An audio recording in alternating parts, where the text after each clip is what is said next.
Well, I think sort of in general, and the approach that Wake Forest has taken, sort of recognizing sort of the many strands and where international fits in. And it's not with any career path, obviously any student can take now.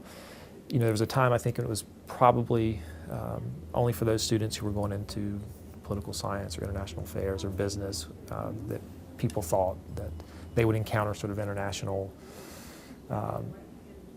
sort of in their jobs or in their daily lives, and it was only those folks. And what we sort of recognize is that sort of international, we don't have to go to international anymore, right? I mean, international is sort of hits us daily. And so we've looked at it from the perspective, I think, that sort of international writ large is important.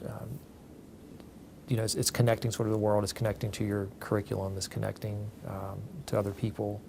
And we certainly want students to leave the university having sort of some foundation for, we commonly talk about sort of the bubbles on campus, right, on lots of campuses, but to sort of have ways to break through that. And some of the efforts we've done, I mean, there's some smaller programs and like the project that we're going to talk about here. But also we've, like a number of other universities, we've started some international or intercultural courses. You've probably seen a lot of folks who have done those to try to prepare students a little more, not only specifically for study abroad, I mean that's what a lot of our offices do, but sort of there's an international kind of piece that's beyond that. Well, I think it's essential today. I think that we all know that many of our students will be doing many different things throughout their lives. They're not preparing for one career, they're preparing for all sorts of different things.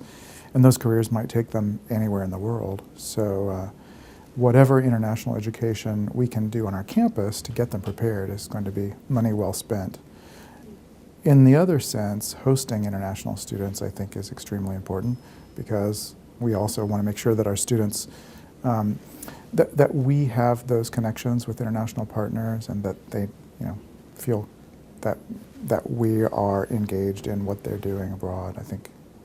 I mean, there's just constant exchange. It's only going to increase.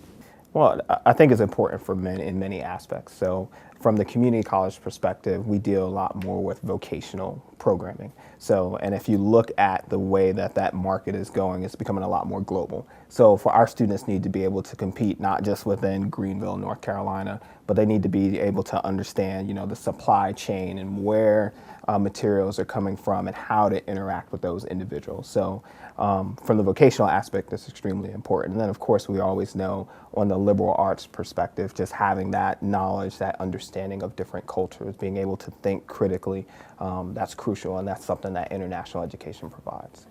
Oh, it's important for our international students, it's important for our domestic students, it's important for our entire campus. Education internationally is essential for the economy of the world. It's important for the security of the world. In virtually every single domain, international education is important. Internationalization and globalization is happening, internationalizing campuses happen. Typically you see it on four-year universities. That's the expectation. At small liberal arts colleges, that's part of the program.